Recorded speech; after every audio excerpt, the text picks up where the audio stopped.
We'll hear argument this morning in Case 22-899, Smith v. Arizona. Mr. Sonfelman.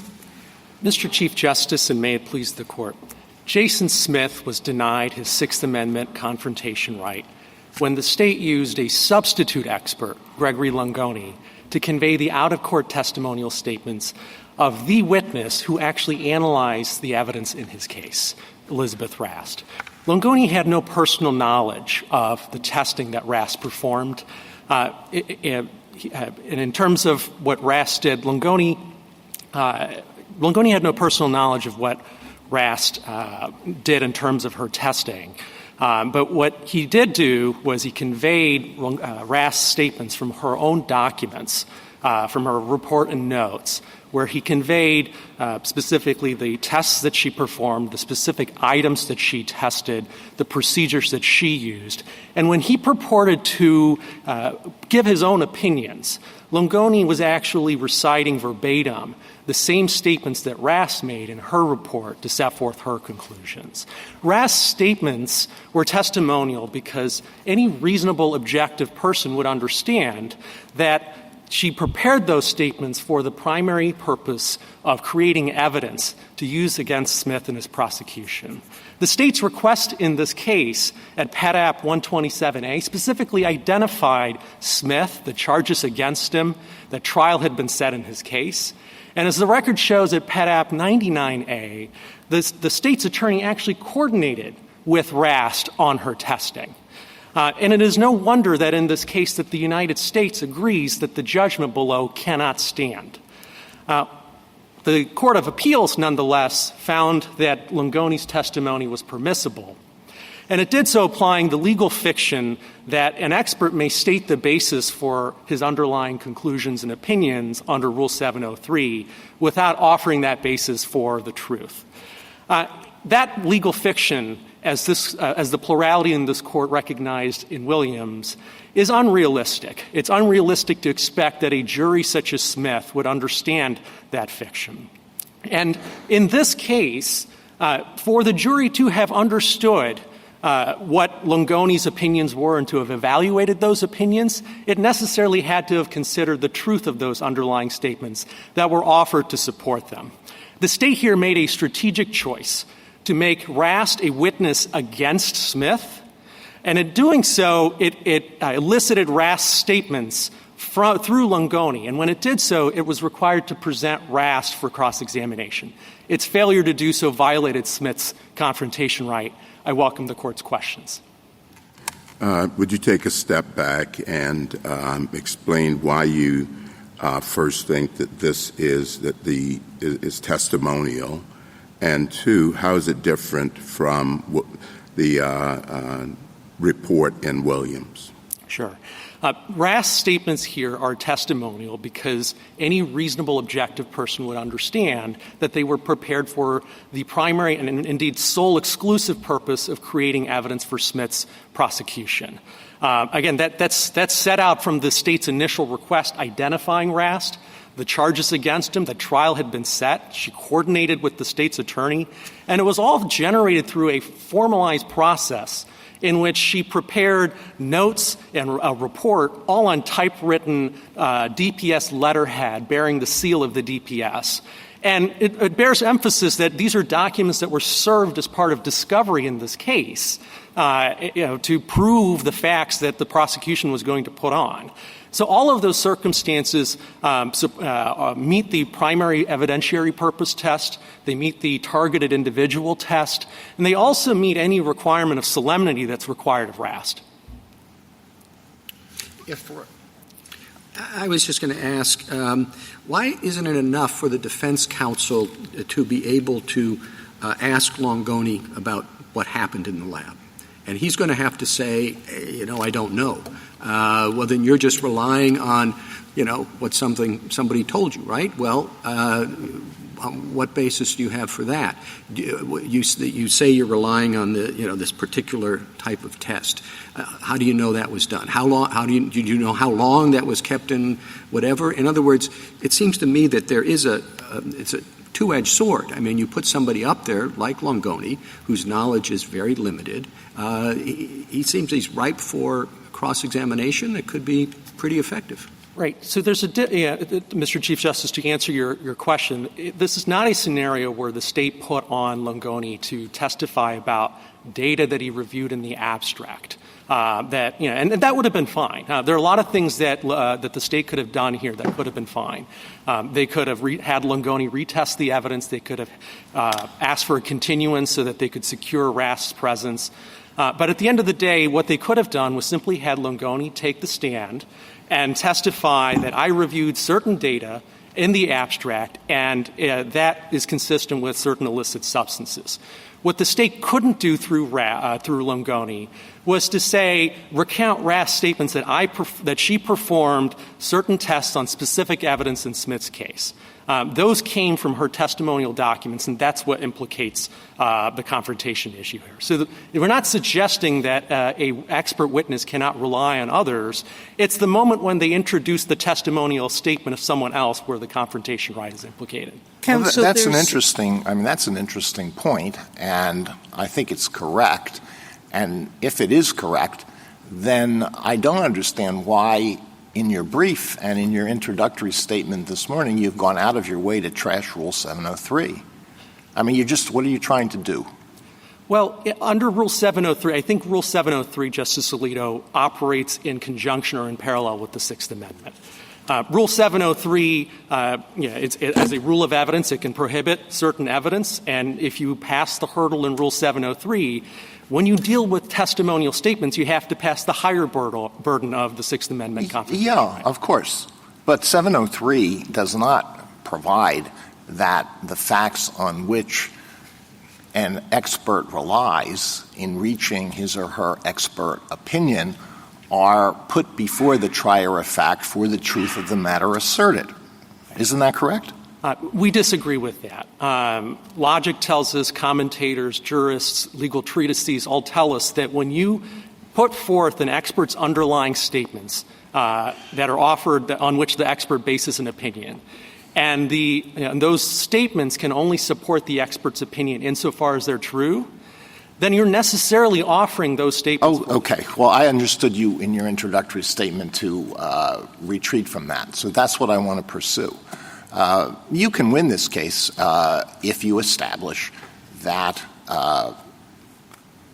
Rast's notes were testimonial and therefore introduced for the truth of the matter asserted. You don't have to take out Rule 703 in order to do that. Now, suppose Longoni had testified in the old style by answering a hypothetical question, which is what I understood you to talk about before. Would there be a confrontation clause problem there? If it was simply he was asked to assume certain facts before providing his opinion, we don't think there would be a confrontation violation. Okay. All right. Step 2. This is a trial. Now, this was a jury trial, and a lot of the stuff that was done is kind of mind-boggling. There was no request for an instruction to the jury that they should not accept Rath's statements, the information in Rath's reports or notes for the truth of the matter asserted, right? There was no request for that.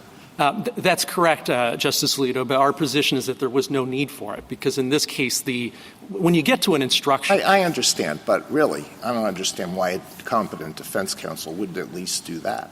There was not a request for a judgment of acquittal on the ground that there was no competent evidence to show that the substances that your client possessed were controlled substances.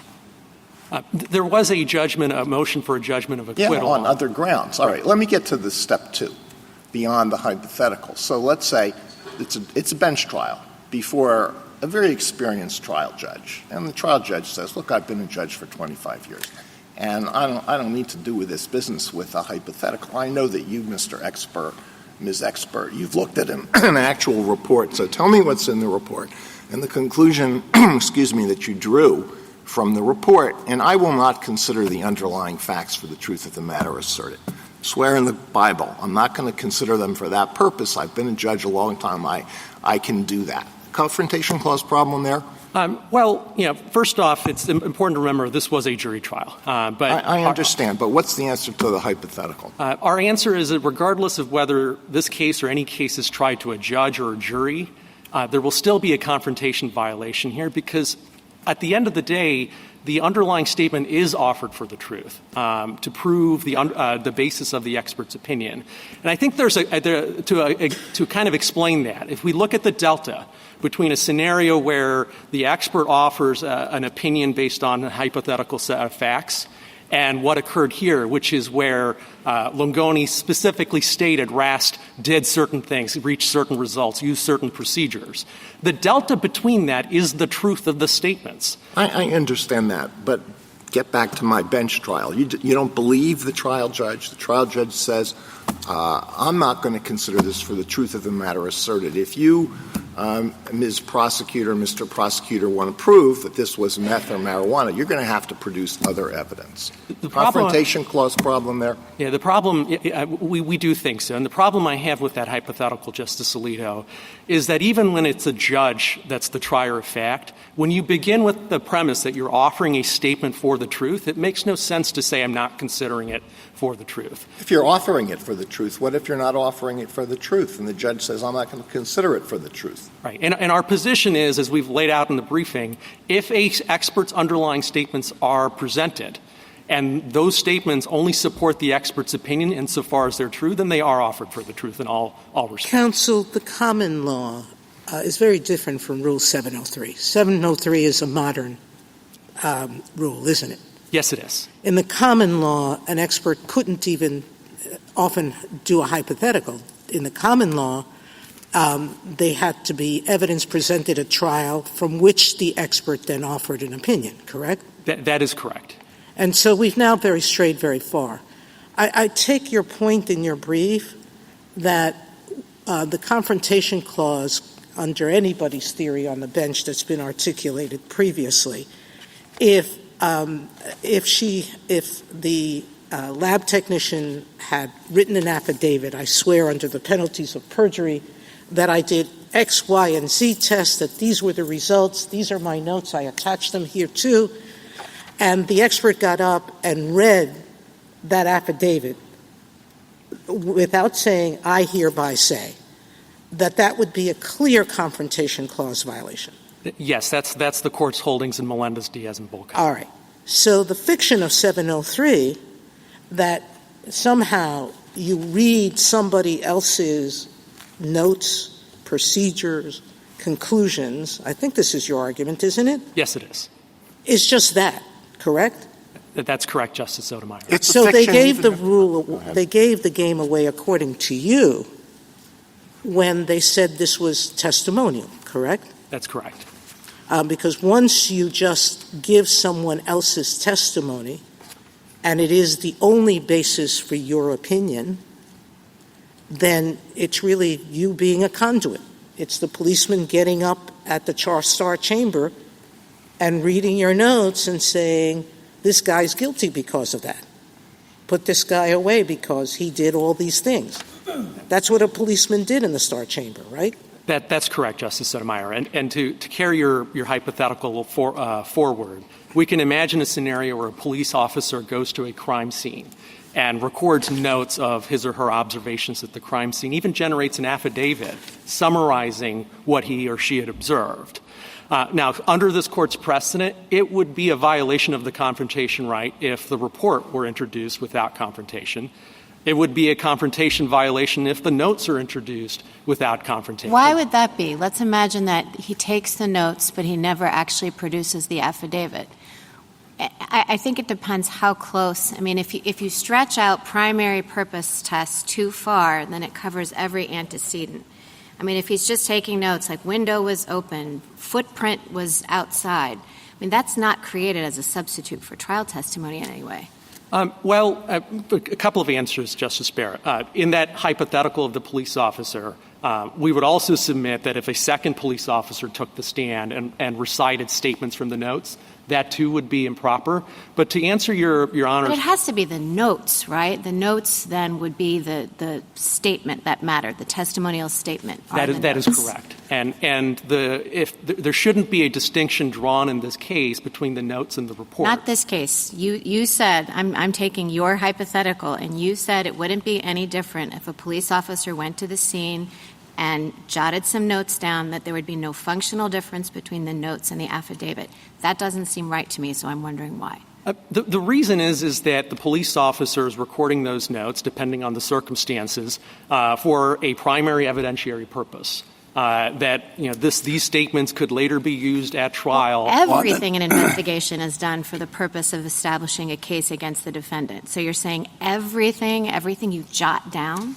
Well, not everything. It has to be a primary purpose, right? So if the police officer, as the court has addressed in past cases like Davis, Hammond, Bryant, Clark. He jots it down for himself. He's never intending to produce it anyways. He jots it down for himself because when he goes back and thinks about the case and thinks about who's going to target, he wants to have his notes there about what the scene looked like. Right.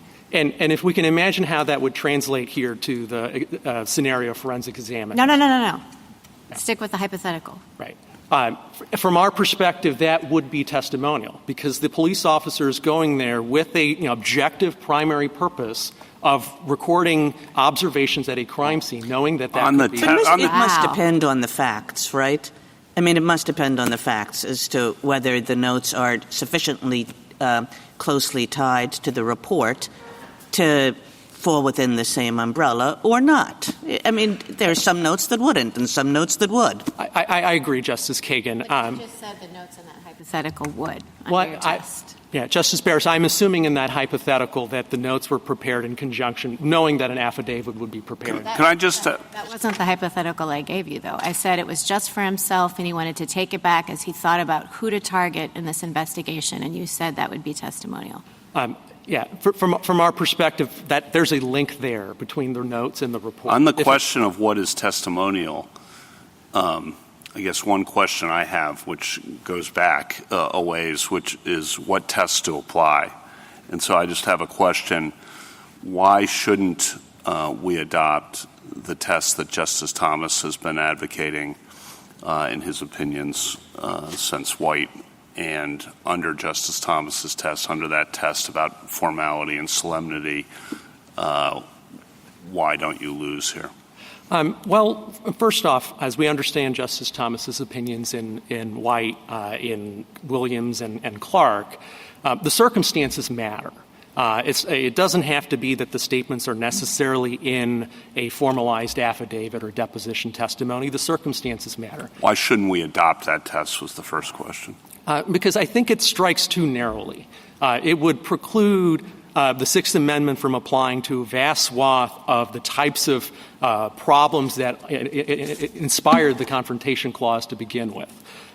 It would provide a means for prosecutors to come up with ways to introduce statements simply by making things less formal. And they don't necessarily have to do it in a way that is deceptive. They could enact policies where everything is done. It seems like it'd be more predictable, more easily applied, and therefore helpful in that respect. Do you agree with that?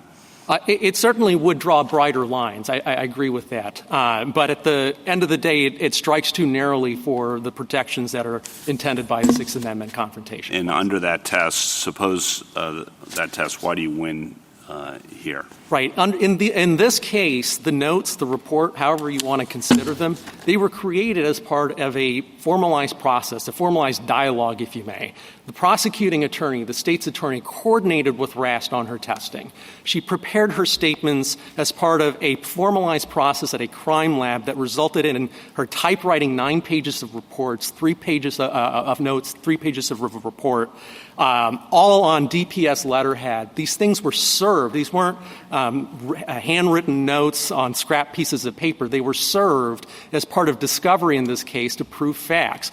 All of those circumstances together reflect a level of formality and solemnity that we feel meets the whatever tests members of this court have articulated. In this report, this is very close to bullcoming, isn't it? Our view is not to Williams. Williams, the report wasn't signed, wasn't admitted into evidence, nothing else, correct? That's correct. Here, like in bullcoming, which Justice Thomas signed on to, it was signed, even though it wasn't an affidavit in its traditional sense. The report was signed. That's correct. And the notes here were attached to that report. Pardon me? And the notes here were attached to that Yes. The notes essentially were an appendix to the report that Rass prepared. There might be an argument that we don't really know when they were appended, but that's how they were introduced. Thank you, counsel. Justice Thomas, anything further? Justice Alito? Well, just to follow up on your answer to something that Justice Sotomayor asked, I thought that when we finished our little questioning that you were saying that Rule 703 created a problem under the Confrontation Clause. But do you want to go further than that and say that experts not only can't answer hypothetical questions, but also that they can't take into account any facts that are not proved at trial in their presence? I don't think we would go that far. So I think under Rule 703, a hypothetical question is fine so long as you're not saying reciting Rass statements that I did X, got X, Y results. I think that's fine. Where, again, the problem arises is when someone like Langoni takes the stand and provides those statements. Okay, so you're not making the argument that that was the state of the common law in 1791, and therefore that's what the Confrontation Clause incorporates. You're not making that argument. We're not making that argument, but also we ought to be mindful that the notion that you can introduce a statement through an expert under Rule 703 also wasn't around at the time. Okay, thank you. Justice Sotomayor?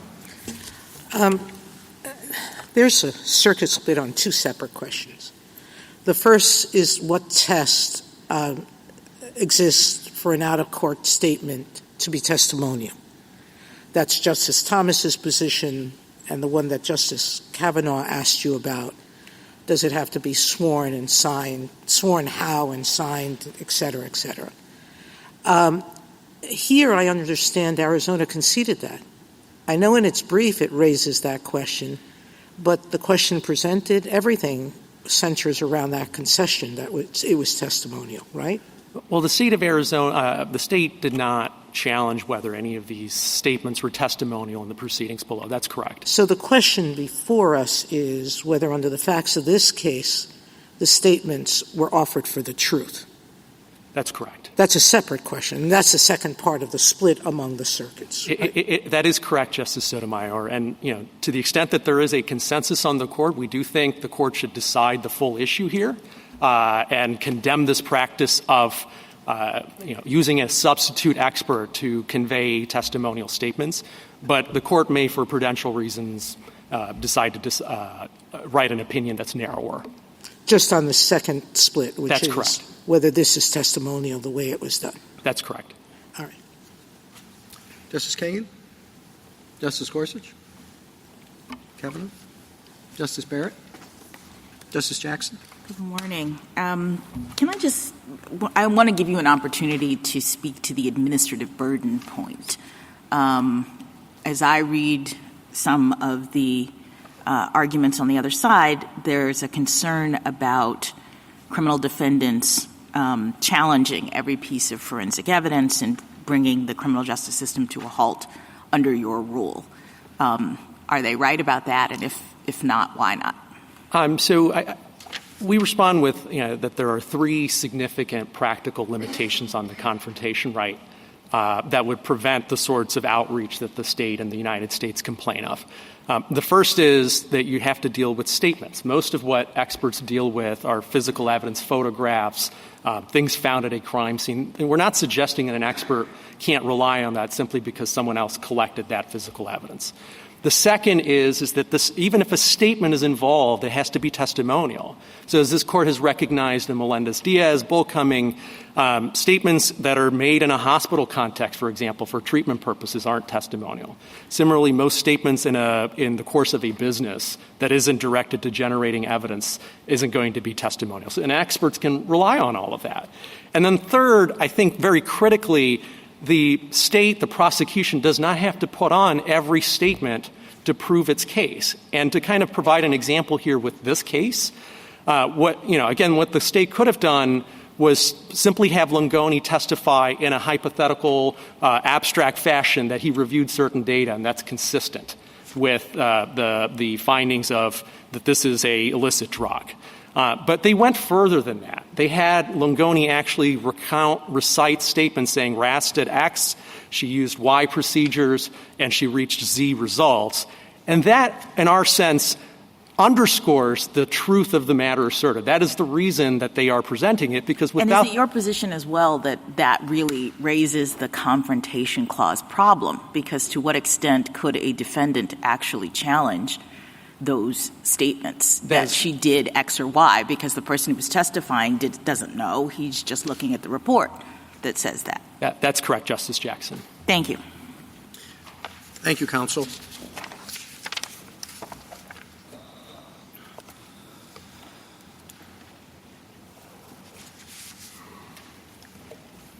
Mr. Fagan? Thank you, Mr. Chief Justice, and may it please the Court. We agree with Petitioner that Longoni's testimony here may have gone too far. Our principal interest is in making clear that careful application of the federal rules can avoid confrontation concerns. Two main points on that. Number one is that there's no confrontation problem when an expert comes up and testifies to the expert's bare fact of the bottom line conclusion that the expert's drawn, like these are drugs. The problem comes in when evidence surrounding that, so-called basis evidence or methodology evidence, comes in. The second point is that methodology evidence can sometimes come in subject to careful limiting instructions in some appropriate cases. It's a little bit hard for me to tell, admittedly, but I think Petitioner largely agrees with us on the first point and to some degree on the second point. So I think the Court can resolve this case narrowly without suggesting that we need Justice Breyer's parade of 13 witnesses every time we want to introduce a DNA match. Do you think that Ms. Rast's notes are testimonial? So I'd like to, Justice Thomas, I think it's very important there to break this into pieces. There are actually three different pieces of Rast's materials in the appendix, and we think you could potentially go different directions with each of them, and they kind of match how we do it in the federal system as well. So there is an attested report on, or close to, signed report on stationery that's 3 pages long. That may well be testimonial. There are some further lab notes about that they aren't quite notes, but they're a little more data about what the material, how the material was tested and so forth. Those may or may not be testimonial. I'd need to know more about exactly how they were prepared and for what purpose. They may not be testimonial if all that was intended to go into court is that one report I mentioned earlier, which is like the first 3 or 4 pages of the PEDAP. And then third, you have kind of just Rast's notes. And by and large, we think those probably aren't testimonial. In particular, they contain materials the petitioner appears to agree don't implicate the confrontation clause, like the graphs from the gas chromatographer mass spectrometry machine. So why do you... There are a lot of mays and probablys in your presentation this morning, and they were in your brief as well. You began by saying you agree with petitioner that, that may have gone too far. Petitioner's position is actually a little more than that. They think it did go too far. What is the basis of your reservation? Well, Your Honor, I think there is some dispute between the parties as to how the jury would have understood this. The degree to which Rast may have been Longoni may have been testifying sort of verbatim from Rast's notes, or how well the jury might have understood that to be the case, and we're not really taking a position on any of that. All that said, if the court wanted to narrowly reverse this case, we think this is a much easier case than a case that we think would follow scrupulously under the federal rules. And we think under the federal rules you could have done something like this in a case like this. There'd be basically 3 steps to it. Longoni testifies to his independent conclusion that these materials are drugs, saying that he reviewed the GCMS data that even petitioner agrees is not testimonial. Second, there'd need to be some chain of custody evidence that could come in, as it did in this case, from Longoni himself, based on his personal familiarity with the procedures of the lab, that would at least supply circumstantial evidence that connected up the bottom line conclusion he's drawing with the case. And then at that point, as you pointed out, Mr. Chief Justice, the defense could just savage him for not having an appropriate basis here. But we think those two things would at least get you over the line to sufficiency, which is in any event, a state law or federal law evidence issue, and it wouldn't present any confrontation concerns, because even if you gave the jury a not for the truth of the matter instruction, a case like that, I think the jury would be very confused. What am I not considering? Thank you. But if I can understand, Mr. Fagan, your position and why it is that you're not supporting the state, as you do in most cases, I'm just going to read you a portion of the testimony, and you tell me whether this is appropriate or not, and, whether, that's fine, or no, that's the reason why we're not supporting the state as we usually do. So this is after Mr. Longoni gets up and they establish that he's reviewed the RAST report and also the RAST notes. So the prosecutor says, did you notice whether the policies and practices that you've just described were followed? Because he's also described the lab's policies and practices. And he says, yes. Prosecutor, were they followed? Yes. From your review of the lab notes in this case, can you tell me what scientific method was used to analyze item 26? Answer, yes. The microscopic examination and the chemical color test were used. Question, that was done in this case. Answer, yes, it was. Question, was there a blank done to prevent contamination? Answer, according to the notes, yes. Now, is that the kind of thing that you think there's nothing else going on there than the truth of the matter asserted? So for that, Justice Kagan, I'm going to go with option B. That is why we are not supporting the state as we usually would. But I'd emphasize that if there were Because more... explain that a little bit further. I mean, I get to the second part of your answer. I don't mean to cut you off. But that is why you're not on the other side. Because what?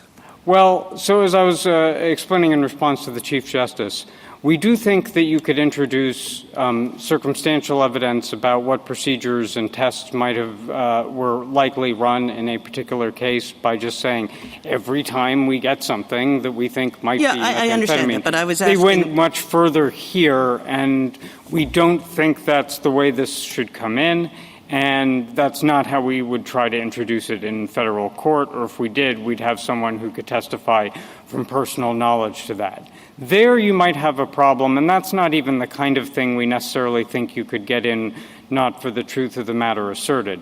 The kinds of things you might be able to get in not for the truth of the matter asserted, to take a couple of simpler conceptual examples, are, number one, you could imagine some ballistics evidence where one expert does it by taking some measurements and calculating based on math, and another expert sets up some sort of experimental setup. The jury might not be able to understand either the math or the experimental physics, but they might have some intuition as to which methodology they thought was more reliable. Another example might be a case where both the... I'm sorry to interrupt you. I'm sorry. No. You have every right, Justice Gorsuch. No. Whether I have a right or not, I'm still sorry. But before you go on, I just wanted to make sure I understood your answer to Justice Kagan. And I think the distinction you're drawing, and I just think this, is on the one hand, if the expert had gotten up and said, industry standards or forensic standards require these tests, and assuming they were done, then yes, I believe this was a controlled substance, permissible. I hear that more or less is what you're saying you want to reserve and make sure is possible, versus saying Ms. Rast ran these tests. Ms. Rast found that they meet the criteria, and therefore I believe they are controlled substances. Is that a fair distinction? Is that a fair understanding of the distinction you're drawing with Justice Kagan? Yes, I think that is basically fair. If I could just qualify it slightly in two ways. I think the problem with the second one is simply testifying that Rast did something. These things, yes. And as to the first one, I just add on something I think the expert could testify, or someone else could provide this testimony, that not only do forensic standards require this, but our lab is accredited, our accreditation requires it, this is what we invariably do. Based on his personal knowledge. Based on his personal knowledge of what the lab does. So it's either personal knowledge, an industry standard, or a hypothetical would be all okay. The line is saying, I am sitting here telling you what Ms. Rast did. For the truth of that. That's correct, Your Honor. But we do think that the former evidence would be sufficient under the federal rules because it's evidence. No, I just want to make sure I understood the distinction. I'm sorry for interrupting. Can I take you? I won't. Thank you. Thank you, counsel. Justice Thomas? Justice Sotomayor? Just a follow-up at the end of the questioning of petitioner's counsel. I understand that only about 3% of criminal drug cases ever go to trial. I think that's true. Generous, actually. I think that's true of most federal trials. So yes, Your Honor. most people, most cases go by plea and you don't need an expert at all, correct? I don't think that's quite correct, Your Honor, because, of course, we don't know when they're going to plead, and we've had cases where we get all the witnesses lined up that we need. Absolutely. And they plead at the last minute, and they have every right, and I don't... But we're still talking, yeah. I mean... Sorry. The statistic is at least 85% are pleas, correct? Well, California has the rule that petitioner wants. Are you aware of some massive problem in California with Your Honor, the prosecution being able to prove its case? I don't think they have a rule that either precludes an independent expert, an independent reviewer from testifying, or a rule that requires a parade of witnesses. And you don't have to take my word for it. You can look at the Alameda PD brief, which just describes the California rule as really going to the kind of basis evidence that I've been talking about today that may or may not be problematic. Then I phrased the question wrong. California follows the rule as you understand it, and we don't have a parade of witnesses, correct?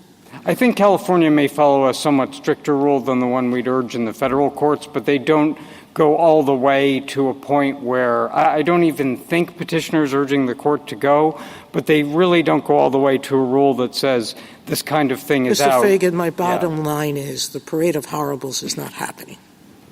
The parade of horribles is not happening, but if this court were to suggest to us that, or to suggest to the lower courts, either that you can't have even a quote-unquote substitute expert who, to be clear, is doing the exact same thing a second reviewer at the time would be doing, or if the court were to suggest that we really do need a parade of witnesses in these cases, I think it would get substantially worse.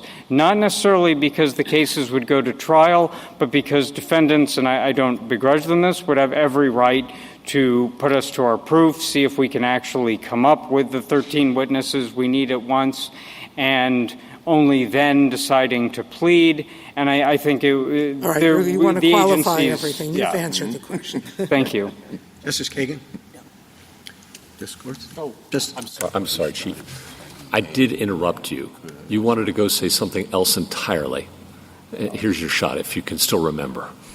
Thank you, Justice Gorsuch. I believe, if I recall correctly, I'm tempted to go any number of directions with this, but I believe that is not the invitation I gave you. Understanding what you're asking me, I believe I was in the middle of giving a second example of methodology evidence that a jury might be able to easily separate out from any for truth purpose. And the second one would be where, for example, both sides might be relying on the same piece of evidence, and one side thinks it proves one thing and the other side thinks it proves another thing. They're both applying the same, they're both looking at the same X-ray. One radiologist thinks the carcinoma was caused by this, the other thinks it was caused by this. And I would emphasize that under the federal rules, you are entitled under Rule 105 to a limiting instruction that it not be used for the truth, and we presume that juries follow those instructions. Thank you, Justice Gorsuch. I appreciate it. Justice Kavanaugh? Can I take you back to your answers to Justice Thomas at the beginning about whether it's testimonial? What test were you applying? There I was applying what I think the court has announced as its test, which is the primary purpose of creating an out-of-court substitute for trial testimony. I think that's basically a direct quote. Do you have a from position Brian. on whether the test that Justice Thomas articulated in Williams versus primary purpose is more consistent with the Constitution or better? We don't have one that we don't have a position that we're presenting today because that hasn't really been the focus of the case. I think one thing on remand would be whether the testimoniality of the statements is still open to question. But as between the two of them, if the court wanted to open that up again or to adopt Justice Thomas's test, we wouldn't oppose it doing that. We just haven't, so as we admittedly might sometimes do, exceeded our focus amicus by suggesting the court take this case as an opportunity to do so. Thank you. Justice Barrett? Mr. Fagan, you said at one point, I can't remember in response to who, perhaps Justice Thomas, that Rast's notes came in a couple of different categories, and you stepped through them. Maybe it was Justice Thomas, and you stepped through them, and you said some might be testimonial, et cetera. You would need to know more, I think you said, about the circumstances under which they were prepared. Could you say a little bit more about that? Is that just the application? I guess I just want to make sure. Let's say that I think they're all being introduced for their truth. Are you saying that you would need more information to figure out whether they were created with the primary purpose of creating a substitute for trial testimony? That's right, Justice Barrett. And maybe I can go a little bit further and explain that. The sort of bare report of these are drugs, this was the weight, I'm signing this is on our stationery, to the extent that was created with an understanding that it go into court as opposed to, I don't know, some like national security purpose or something like that. I mean, that's probably going to be testimonial. Yeah. Then you have these two other pieces of it. One is just kind of a further explication of what the expert did, and then the other is what we might call raw data. We think the raw data is very unlikely to be testimonial, and the middle kind of, here's a little more detail, could or could not be. And the things you might want to know are, number one, was this just being written down because of lab procedures or to document it for someone else or for some later internal review as opposed to for the purpose of it ever coming into court? And another one just might be, what do the accreditation requirements require? Because for a lot of forensic science, there are accreditation requirements that require that notes be gathered and made so that they can do, for example, reviews of whether you're following your accreditation. So it sounds like your answer would be different.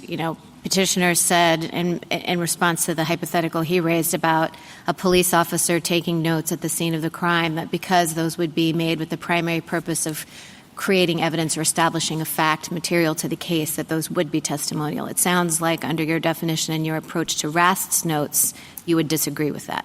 Well, I would agree with Justice Kagan that it would depend on the facts and circumstances under which the notes Right, but the facts and circumstances being he's jotting notes down that he's not doing because he anticipates incorporating them into a later affidavit. He's just jotting them down so that when he goes back and he looks, he can say, here is the lay of the land. Who do I think the suspect might be? I understood Petitioner to say that's testimonial.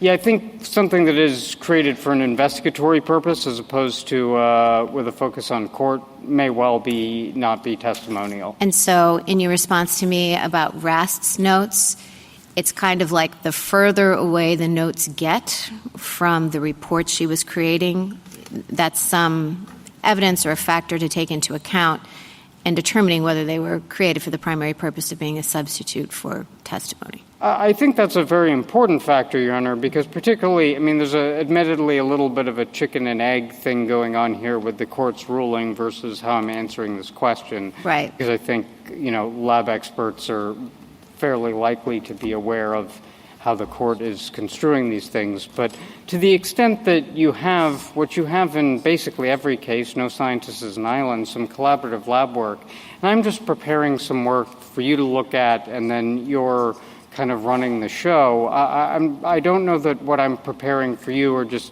careful documentation in accord with accreditation or internal review procedures. I don't think that's going to be testimonial. Okay. Thank you, Mr. Fagan. Justice Jackson? So I found Justice Gorsuch's question very, very helpful, and I'm just trying to bear down again on the government's position about methodological evidence as you've articulated it. So I think I hear you saying that when an expert testifies in general about, as Justice Gorsuch said, industry standard, this is the way this kind of testing is ordinarily done, this is, from my own personal knowledge, how the methodology is typically taken care of in these situations, that's could be okay and no confrontation clause problem. But that the problem arises, I guess in this case, when the expert's testimony actually relies on the statements in this lab report about what was done to this evidence and sort of vouches for that, right? When the expert says, not this is the way things are normally tested, and I'm telling you that from my expert view, but in this particular case, the evidence that was collected was tested in a certain way. I'm assuming that that's actually true, and now my testimony is X on the basis of that assumption. Is it the government's view that that is not being offered for truth, or it is in the latter scenario? Well, let me just make one thing clear on your first scenario. Yes. The general evidence that the witness could testify about through personal knowledge, essentially they're a fact witness on this. It doesn't even need to be the same expert.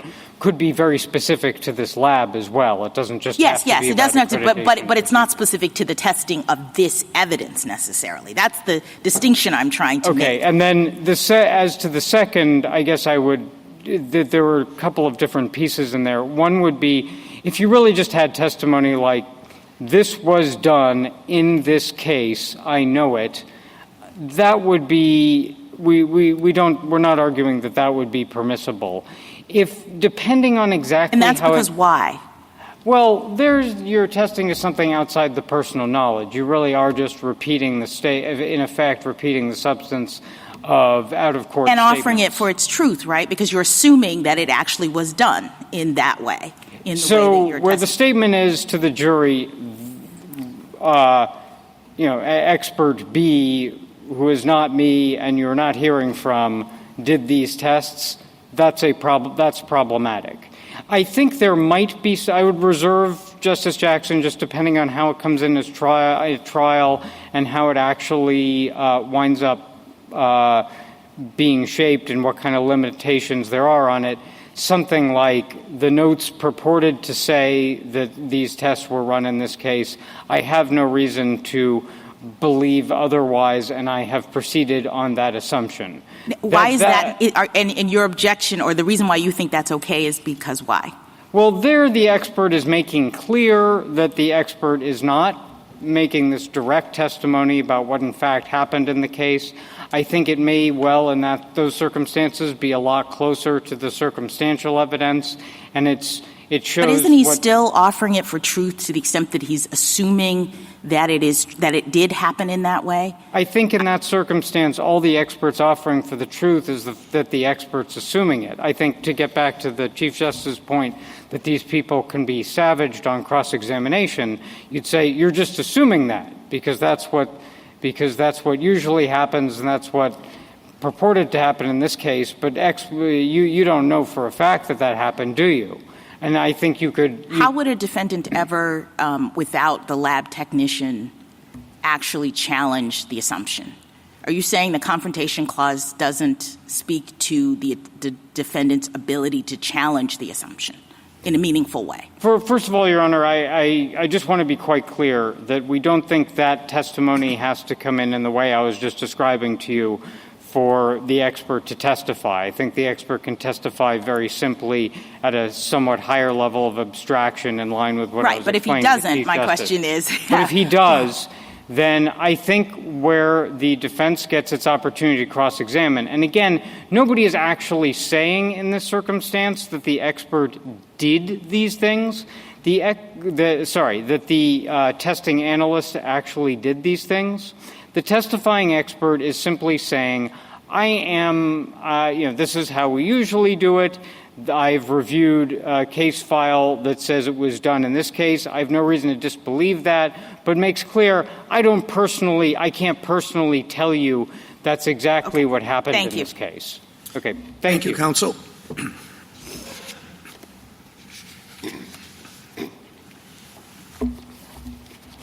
Mr. Samuels. Thank you, Mr. Chief Justice, and may it please the Court. This Court has long been clear, and Petitioner, I don't think, disputes, that evidence that is not offered for the truth of the matter asserted, is not offered to prove the truth of the matter asserted, does not implicate the Confrontation Clause. Meanwhile, Arizona law has long been clear that evidence offered only for the purpose of explaining the basis of an expert's opinion is not and cannot be offered for the truth of the matter asserted. In a case like this, everyone agrees that a testifying expert like Longoni cannot serve as a mere conduit for the conclusions of a testing expert like Rast. That's just not what happened here, though. Longoni explicitly testified that he could form independent conclusions and then testified that he had formed independent conclusions and revealed what those conclusions were. He based those conclusions on information in Rast's notes and the computer-generated graphs from her testing. The trial judge who heard that testimony thus correctly found that Longoni had testified to his own opinion and correctly held that there was no Confrontation Clause violation. The judgment below could also be affirmed on the independent ground that Rast's notes were non-testimonial. That is not something that the State has ever affirmatively conceded in this case. The notes, which were the source of the statements here, were neither prepared to be a substitute for trial testimony, nor were they sufficiently formal or solemn to qualify as testimonial. The notes differ in many key ways from the report, and Petitioner, perhaps recognizing this, repeatedly tries to make the report the focus of this Court's inquiry, but there is just nothing in the record to support the assertion that any statements from the report were referenced at trial here. The closest they get to coming to that is they say that he recited the conclusions from the report. There's no indication in the record that's what he did. He said the same words, but it's just a standard conclusion. It's the standard language that a lab analyst would use, that a substance has a usable quantity of fill in the blank. In this way and in other ways, Petitioner encourages the Court to look well beyond the unique facts of this case, and he sets his sights instead on a far-reaching new rule without any real workable limiting principle. We don't think the Confrontation Clause requires the anomalous results that would result from Petitioner's rule, and we think this Court should decline Petitioner's invitation to greatly expand the reach of the Confrontation Clause, which is what we think they invite. I welcome the Court's questions. You put quite a bit of weight on the argument that Ms. Rast's statements or notes were not introduced for the truth of those notes. But if they were inaccurate or just flat out wrong, what would be the value of Mr. Longoni's testimony? We don't dispute, Your Honor, that the value of Longoni's testimony is very much directly related to Rast's notes and whether they are reliable or not. But we think that's exactly what 703 gets at, which is that the jury can use that information, the underlying what we've called basis evidence here, to evaluate Longoni's opinion, but not for other purposes. Well, you don't think that in the context of this trial, of a criminal trial, that has some friction with the Confrontation Clause, if the truth is necessary in order for the opinion to be useful? No, Your Honor. I think it's helpful to take a step back and think about what this case would have looked like if a limiting instruction had been given, because a limiting instruction is something that the defendant would have been entitled to if he had asked for one. Mm-hmm. And if one had been given, I think this court would presume that a limiting instruction would be followed. It presumes that in nearly all cases, with the one exception, I think, of Bruton. And we think, counsel for criminal defense have stood at this lectern and have argued many times in other contexts that certain instructions are very difficult for a jury to follow, and nonetheless the presumption applies. And we think it would similarly apply in this case. That then begs the question, well, why does that matter here? Because there was no limiting instruction here. But I think the answer to that question is simply that the petitioner never requested the limiting instruction, and for that reason, I think there's not a confrontation clause violation here. Counsel, can I go back to one point, and that was your argument that this is non-testimonial. The government says that's not unclear. And to be frank with you, I don't see it argued anywhere below and anywhere at trial, actually. I don't see it anywhere in your cert stage briefs in the courts below. I see it in your red brief, and you argue it here, but you sort of have a footnote on that argument, and that's all. I don't know of any time that we've ever addressed a question that wasn't raised in the cert brief in opposition here, wasn't raised in courts below, was raised in a footnote at best in the red brief. Isn't the entire premise of the question before us that the information was testimonial? I don't think so, Your Honor. I'd like to say a couple things about that. Let me start with the red brief and maybe rewind. Why don't you work with the court below? Where did you argue that in the court below? Happy to proceed in the other fashion. Okay. So in the Court of Appeals, there was a citation to Justice Thomas's concurrence in Williams, which was only helpful for the state on the testimonial question. Have we ever had a case where a mere citation preserves such a consequential argument as overturning precedent? Where did you point out that that all components of this report were not testimonial? And candidly, Your Honor, we didn't further develop the argument in the Arizona Court of Appeals. Okay. So now come here. Or in the trial court, am I right?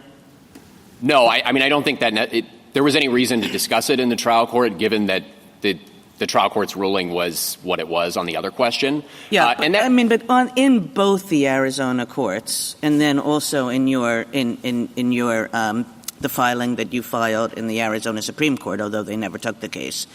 But in all these filings, everything was about the truth of the matter asserted.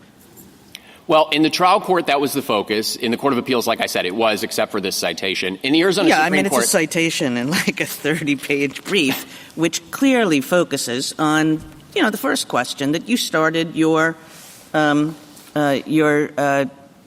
when you got up to the podium, you started with. It was all about that. It was all about the hearsay question. I take the point. That was certainly the primary focus in the state courts. I would like to explain why, which is it had been settled for, I think, a little more than a decade at this point in the Arizona courts, that first preliminary question, the not for the truth question, settled this case. I mean, this was a case decided in an unpublished opinion without oral argument in the Arizona Court of Appeals on that question. And so the state didn't develop a testimonial argument right there. But I think there was never going to be any relevance to that argument unless the very unlikely event that this court granted certiorari.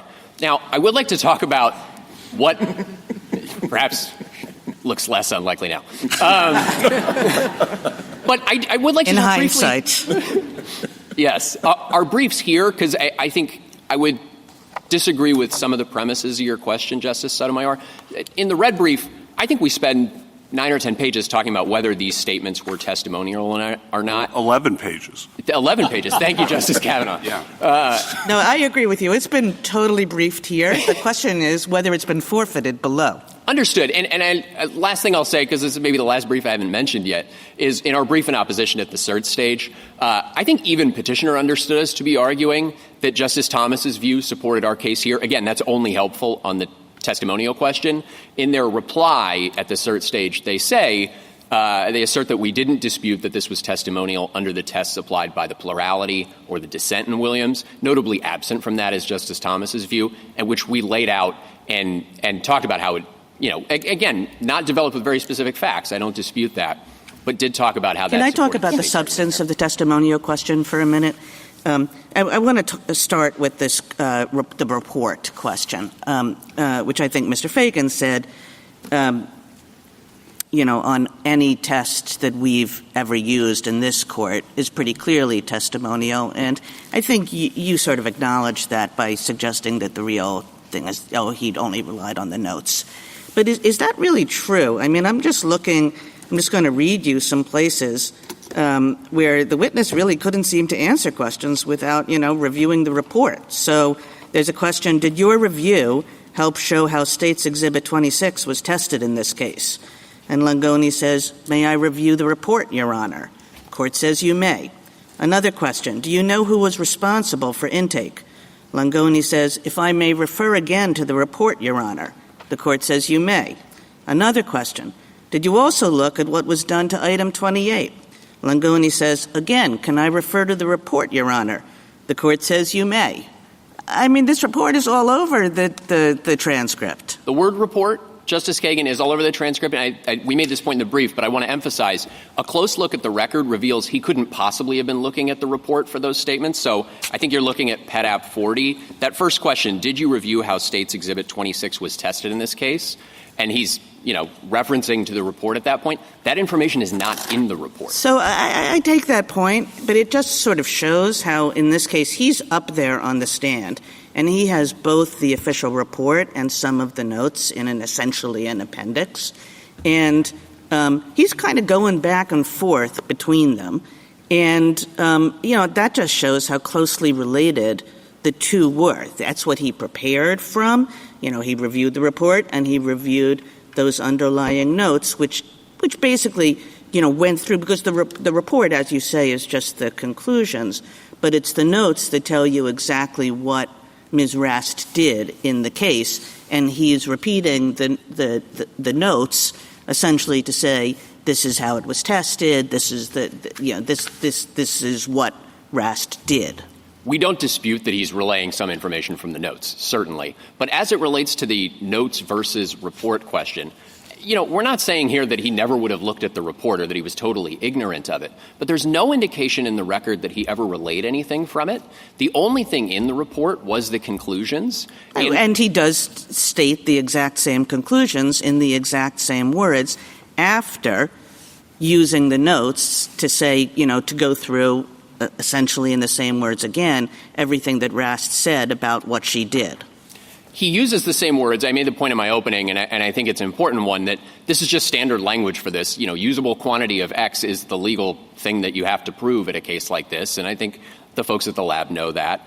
I think it's also the case that if you think about what it is that he is actually testifying to, if you look at his actual testimony, he's asked specifically if he can form an independent opinion. I don't think he would have said yes to that question if he couldn't form it from, for example, the graphs, which he specifically says he looked at. But we don't have to just accept his word for it, right? I mean, we do have to kind of figure out the extent to which his opinion is independent. And I guess that takes me back to Justice Thomas's initial question about your argument with respect to this being offered for the truth of the matter asserted. And I created a hypothetical that I'm hoping you can respond to that would help me to understand what you mean about it not being offered for truth. So suppose we have a murder that the police believe was committed with some kind of unconventional weapon that they find in the defendant's possession. So I'm envisioning something like a unique 3D printed gun or something. And at trial, the state puts on a ballistics expert who has not examined the weapon himself, but he bases his opinion on a report of a lab technician who has tested this weapon. And the lab report says how the weapon works. It explains how the technician figured that out. It says that the technician took the weapon in both of his hands. He stood 3 feet away from the target. He lifted it at a certain angle, pointed it. The projectile came out at a certain angle and velocity. And here is the photographs even of the final result, et cetera, of how it entered. Here are the measurements, the scatter plot. On the stand, the expert says, I reviewed the report and the photos and the measurements and also the pathologist's report of the wound on the victim, and in my expert opinion, this is the weapon that killed the victim. I take it that your argument is that the underlying lab reports are not being offered for truth in that situation, but I guess I don't understand why. The lab report is what is explaining to the expert how this weapon actually worked, since he never tested it. And he's unquestionably assuming the truth of the testing as the technician laid it out. So why is it that he's not that it's not being offered for truth in this way? Well, in talking about that hypothetical, I think it's important to emphasize these cases can be very fact-specific in evaluating a question like that. It's easy to think about two poles, but I think there really is a spectrum. And there's a spectrum in part because of, as we've said, mere conduit testimony is not permitted. And so I think there's an evaluation that's required in any case, and in a case like that one, to figure out, is the expert who's testifying really adding something, and is his testimony really the central thing that matters? Yes, he's adding something in my hypothetical because the technician is not saying anything about whether this is the actual gun that killed the victim. The technician is just saying this is how this machine that you found in the defendant's possession works. But that's the basis, right? The expert is saying I have to assume that it works in this way because I never tested it myself. And on the assumption that it works in the way that the technician says it does, my testimony is that this is the murder weapon. So it's possible that testimony like that obviously might not come in because of Daubert or other reasons, but setting that aside, if the expert was not familiar at all with the type of weapon involved, I'm not quite sure how they could offer a completely independent opinion. But again, assume that they have enough expertise in this particular type of 3D printing or something like that to do that. I do think it's possible that the different basis evidence that you're talking about there could be referenced. And again, but let me ask you, isn't this exactly the confrontation clause problem that the Constitution worries about? Because the expert gets up and he relies on this report that explains how this machine works. But he has not actually tested it. So the defendant could say, I agree with you, Mr. Expert, that if the machine worked in this way, it is the murder weapon. What I'd like to do is interrogate whether or not the testing of this machine was accurate. And what you haven't done, State, is presented to me the person who actually tested it. I want to say, says the defendant, that the photographs that are here are not really the photographs. This is not what happened. Or that you didn't really stand only 3 feet. You stood a lot closer in order to make this result. But I can't do that because the expert is not, the person who tested it is not before me. I feel like that's the real problem that the confrontation clause is about, and that you'd say I couldn't do without a confrontation clause issue. I just think expert testimony is different in several ways, and I think that is well established for quite some time. And it's different in a few ways I think that really matter here. One is under 703, there's going to be an instruction if the defendant requests it, and the jury, we would presume, would follow it. And I think that that's really important in this context. And so I'm just not sure that it is what the confrontation clause is designed to get at, because the jury would be told not to consider it as substantive evidence. I also think in the context of expert testimony, this is maybe a less important point, but it's still worth noting that there are other ways to confront expert testimony that are available that are not available in other contexts. So folks from this court and others have noted that the defendant could subpoena the analyst, but set that aside for a moment. It's also the case that defendants can hire defense experts. They'll have disclosures about this testing before trial. They can attack this in other ways. And so I'm not sure that necessarily is critical to the confrontation clause analysis, but I do think it's worth noting that it makes expert testimony, it's yet another way that expert testimony is different from the percipient witness testimony that we think lies really at the heart of the confrontation clause. You mentioned, I'm sorry, please. An expert's opinion is always worthless unless the facts on which the expert relied in reaching the opinion are true. And so if we were to say that an expert cannot, that any time an expert testifies based on facts, that suggests that the facts are true, regardless of whether they are the facts are omitted because of a hypothetical or the trier of fact knows or is instructed that they're not admitted for the truth of the matter asserted. I don't know what's left of expert testimony. But there's the problem of whether those facts are proved. So here, what evidence in the record shows that the substances in question were meth and marijuana?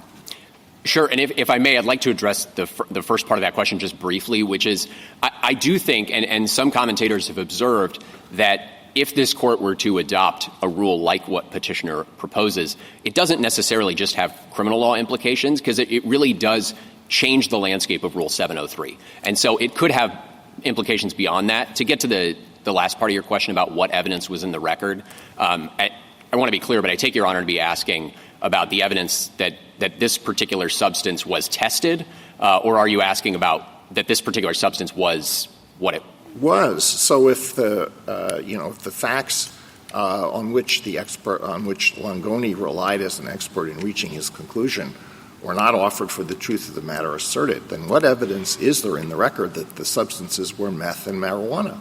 So there's Longoni's opinions, first of all, which obviously are offered for the truth of the matter asserted. And I do think there's, as there was in Williams, independent evidence from which the jury could draw the conclusion that this was the evidence that was tested. Well, what is that? So that would be, there's a line drawn all the way, literally from the crime scene to the courtroom.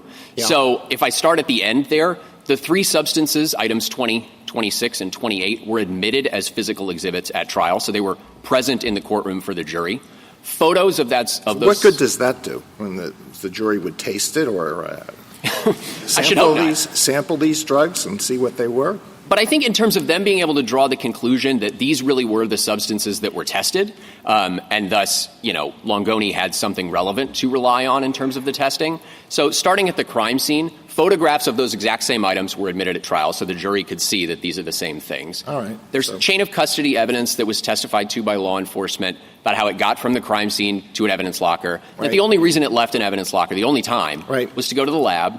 And then the physical exhibits actually bear initials and a date that's just a few days after the evidence got to the lab. Yeah, okay. So that those exhibits were the ones that were taken from the scene. And let's say those are the exhibits that were sent to the lab, okay? What evidence is there that they were tested at the lab and this data is the data that was produced? So in terms of evidence that these particular items were actually tested by RAST, I think in terms of substantive evidence, a lot of the details that are in the record obviously couldn't be considered as substantive evidence. But I do think Longoni, even if you set all that basis evidence aside, pretend it never was referenced at all. Longoni testified that he was asked to evaluate the materials from a particular case number. That case number was otherwise in the record from law enforcement. And I think if you imagine no basis evidence at all, I think at the very least he could say, as he did here, that he reviewed the records from this particular case number, he independently reviewed the materials that were there, and these are his independent conclusions. And I think that's what I understand. Certainly if he had done so himself and replicated the tests, I'd follow everything you're saying. I get it. I also understand that if he'd said, well, as Mr. Fagan indicated, that I assume that traditional processes were followed, and here's what those traditional processes are, it's still be incumbent upon the state to prove up that assumption's a valid assumption, because as it was done in common law, hypothetical's only as good as the hypothetical, right? The hypothetical opinion. And if the bases aren't proven up, then the expert's opinion can be stricken even at common law. And here, I think Justice Alito's just pointing out, how could it, the only thing that this testimony could have been offered for does seem to be the truth that RAST did these tests and found these results.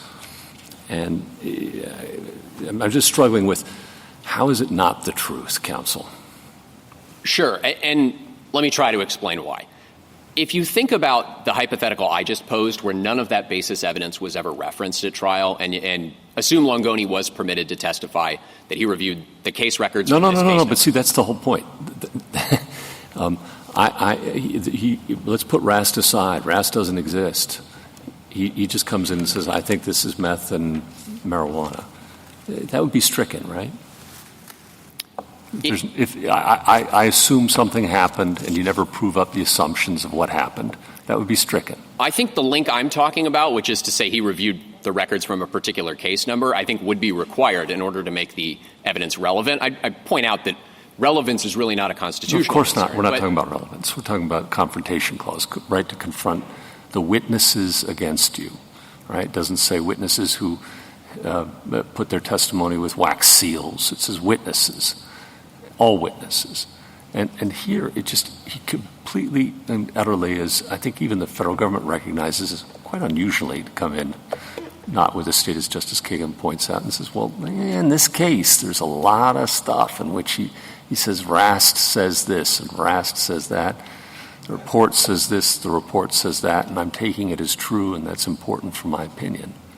And that's where I think there's a critical difference potentially between him just being able to say that he reviewed these materials and not reveal anything about them, and him revealing so many details about the materials. That's what I understand the United States' concern to be. Obviously, we don't think they're right about that. We think they misread the record a little bit here. But set that disagreement aside, I still think under the United States' view that, one of the options that really should be preserved, even if Petitioner were to succeed in this case, and this would require a significant narrowing, I think, of Petitioner's suggested rule, is that the independent opinion testimony should still be possible, even if the detailed basis evidence can't be revealed. Oh, I'm sorry. I'll get back to it. But it seems... Justice Thomas? Justice Sotomayor? Justice Kagan? Back to you, Justice Gorsuch. I've almost forgotten where I was at. I certainly took the United States and understood them to say, all right, he can testify based on assumptions, hypotheticals. He can but all those have to be proven up later to the satisfaction of the jury that they're true in order for the opinion to be valid. And here, again, he didn't do that. He said, Rast did this, and therefore I have this opinion.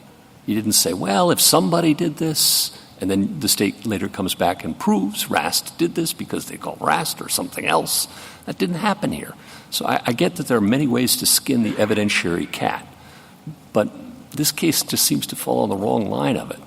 And then when we get to the testimonial question, whether it was preserved or not preserved, it's a big question.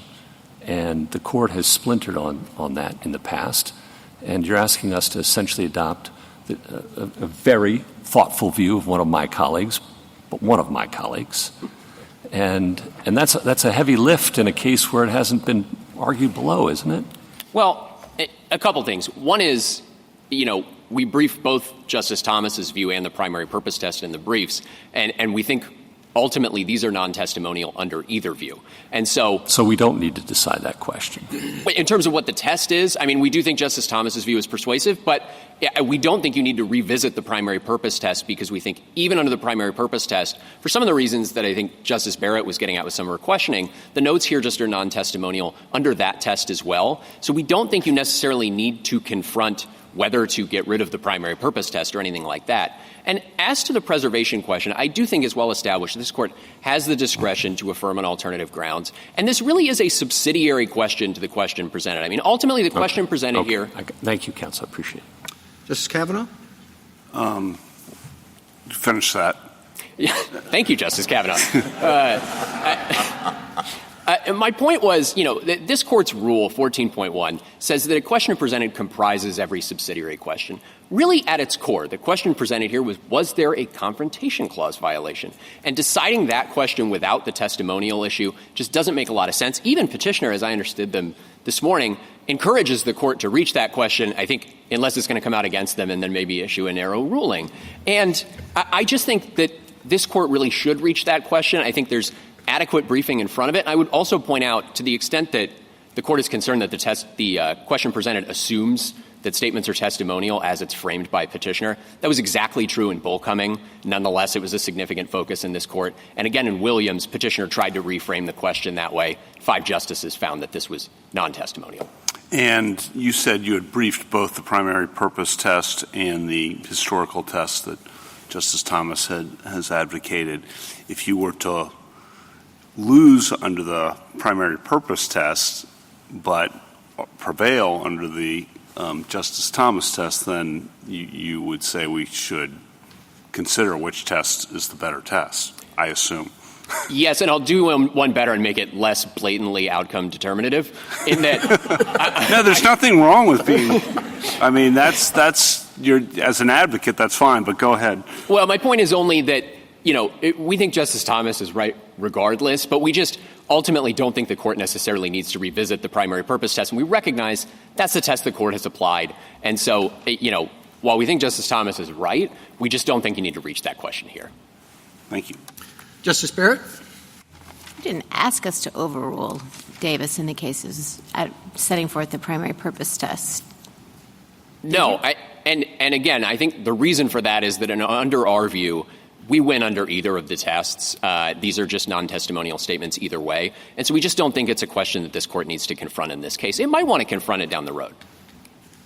Justice Jackson? Yeah, I just am trying to understand the extent to which it matters that the testifying witness in this case actually revealed the source of the statements.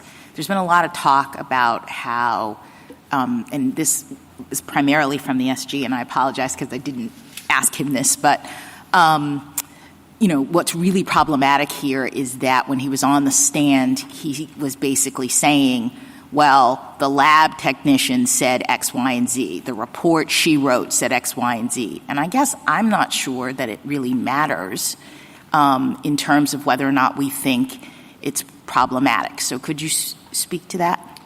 Certainly. So I do think the core disagreement between us and the United States is, they say in their brief that Longoni appears to have possibly served as a mouthpiece for Rast's conclusions, testimony, et cetera. Obviously, we disagree with that assessment of the record, but we do think it matters to some extent. So assume the court is, persuaded by the United States view, or at least is heading in that direction, and thinks too much of the basis evidence came out here, or the way it came out is problematic in some ways. We do think it's still important to preserve the possibility to offer independent opinion testimony, even if the basis evidence itself can't be revealed. And this was what I was trying to get at with But is Justice that really Gorsuch. possible? And again, yes, you were trying to get at that with Justice Gorsuch, and I guess I'm trying to understand. So you think there's a difference between an expert who says, my opinion is that this is drugs because the lab report said so, right? That's world one. He's testifying to that on the stand, versus the expert who says, my opinion is that this is drugs, period. But it turns out that the only reason, the basis for him saying that was because the lab report said so. Well, in the hypothetical scenario I'm envisioning, he would reveal what he's looking at. He would say, I was asked to pull the records from this case number. I pulled them. I looked at them. And here's my independent conclusion without telling you anything. No, he'd say it was independent, but that's the question. Is it really independent if he hasn't done the testing on his own, if he has no other basis for determining that this is drugs other than what the lab report says? Does it matter that he reveals that, or that he just says, this is my, quote, independent position? I think it matters a lot, especially as a practical perspective. So take this out of the drug context and put it in the DNA context for a second. Oftentimes, the key witness in the DNA context who is evaluating things at the end wasn't necessarily involved in the testing, or maybe performed 1 out of 5 key steps. And then ultimately, they evaluate the materials and reach an independent opinion, which is what we think Longoni did here. And so if the court were to conclude that, in fact, in order for an expert to rely on underlying materials when they weren't involved in the testing, that's where we really get afraid of the multi-analyst scenario. What if the conclusion is not that he can't rely on it? Sure, he can be put up there, he can rely on it, but you have to make available the person who actually did the testing. Because what I want to do is, as the defendant, challenge the veracity or reliability of the testing. And I think that's what the confrontation clause allows me to do. Well, the confrontation clause, of course, is a procedural and not a substantive right. And I think that type of reasoning starts to put it more in substantive territory, to say that he's allowed to do a certain thing rather than to confront the evidence that's offered against him. And we perceive the key evidence being offered against him in a case like this one is the testimony. Thank you, counsel. Rebuttal, counsel? Yes. Thank you, Mr. Chief Justice. My friend agreed that there was never an argument in the proceedings below that the evidence was testimonial. Maybe a citation here, citation there. No argument in the proceedings below. So as the case comes here to this court, It comes here on the assumption that the statements were testimonial, and the court can treat it as such in deciding this case. But to the extent that the court does reach the testimonial question, we recognize that there is going to be a difficulty. There are going to be marginal cases where circumstances are different, and it's going to be difficult to apply either the primary purpose test, the targeted individual test, or Justice Thomas's solemnity test. But I'd like to emphasize here that this is not a marginal case. This is a case where under any of those tests, the statements here are testimonial. I'd urge the court to take a look at Pet App 127A. That is the prosecution, the state telling Rast that this trial has been set in Smith's case, that these are the charges against him, and that she needs to create forensic analyses, evidence to support the prosecution's case against Mr. Smith. And it also bears emphasis, if you look at the notes in this case, they start on page 88 of Petitioner's Appendix. And if you look at the notes, they are written, these are not scrap pieces of paper. They're written on letterhead of the Arizona Department of Public Services with their seal. They're typewritten, and they were created on the exact same day that the report was created. It's essentially an appendix to that report. And so these are not some scraps of paper that were scrounged up and provided in this case. They are formalized documents that reflect the solemnity of Rast's statements in those documents. And so all of those factors we emphasize were not present in Williams with respect to the report in that case. Now, to the extent that, and I do want to go back to the hypothetical that I was discussing with Justice Barrett. And we're not suggesting that notes, any and all notes that are created are going to be testimonial. It is, of course, going to be circumstance dependent.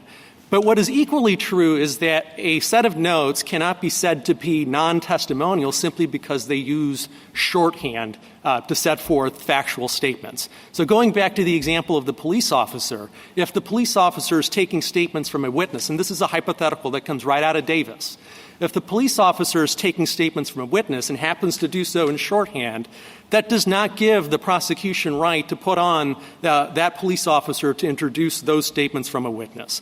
Nor does it provide a license to the prosecution to put on a different police officer and read statements from those notes, interpreting those shorthand. But at the end of the day, you're conveying a set of testimonial statements, out-of-court statements that have not been confronted.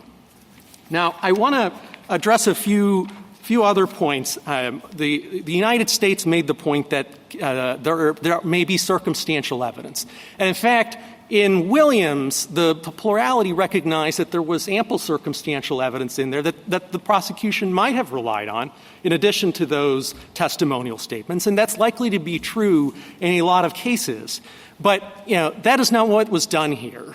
In this case, they didn't rely on circumstantial evidence.